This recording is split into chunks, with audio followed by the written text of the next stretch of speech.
We've all heard the phrase mind over matter, but how many of us truly believe in the potential of our brain to change our relationship with tough tasks? Did you know that, according to a study published in Nature Neuroscience, the brain's neuroplasticity allows it to rewire itself even in adulthood? Imagine if you could tap into that power and actually start loving tasks you once dreaded.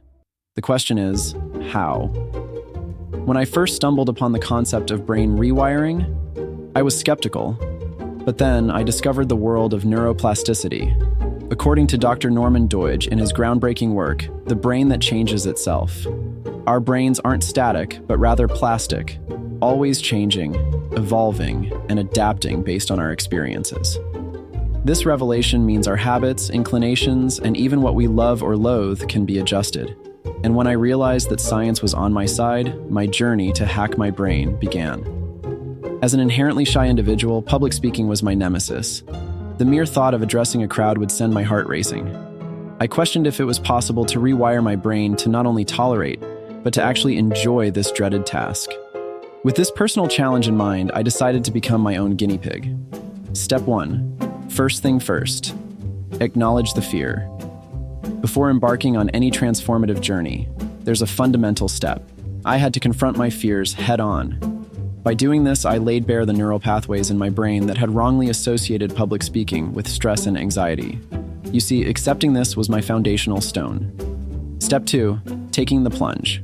Moving forward from acknowledgement, I did something seemingly counterintuitive. Rather than avoiding public speaking, I leaned into it. I began, cautiously, addressing smaller groups, and then, over time, ramped it up. It's akin to acclimating oneself to cold water, bit by bit. And with each attempt, the icy panic started to feel warmer. Step 3. The sweet part. After every little victory, I made it a point to celebrate. It could be a treat or just a mental high five. This simple act of recognizing my progress played a pivotal role. You might wonder why. It's because this positive reinforcement began tipping the balance, gradually replacing the fear with eagerness. Step 4. Building the vision.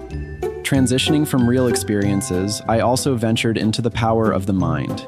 Every day, I took moments to envision a confident me, effortlessly addressing an engaged crowd. Coupled with reaffirming thoughts, this practice not only bolstered my self-belief, but also began laying down new, positive neural connections. Finally, bringing it all together. As days turned into months, an exhilarating transformation unfolded. That heart-clenching dread, it metamorphosed into a passionate thrill. To my surprise, the nervous energy didn't entirely dissipate. Instead, it evolved into exhilarating anticipation. My brain, in all its adaptability, began to relish this challenge, just as I had envisioned. As promising as brain rewiring sounds, it's essential to approach it with patience and realistic expectations. The process is gradual and might not always yield dramatic results overnight. Moreover, deeply ingrained behaviors or traumas might require professional guidance and support alongside self-driven efforts. It's important to recognize when to seek help and not be disheartened by perceived slow progress. Every step, no matter how small, is a move in the right direction. To wrap things up, brain rewiring isn't magic. It requires deliberate and consistent effort. But by understanding the science behind neuroplasticity and leveraging it, we can reframe our perspective on challenges and turn them into exhilarating experiences.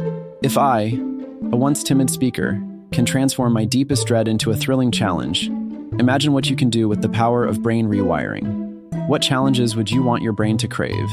Dive into this journey of rewiring and share your experiences below.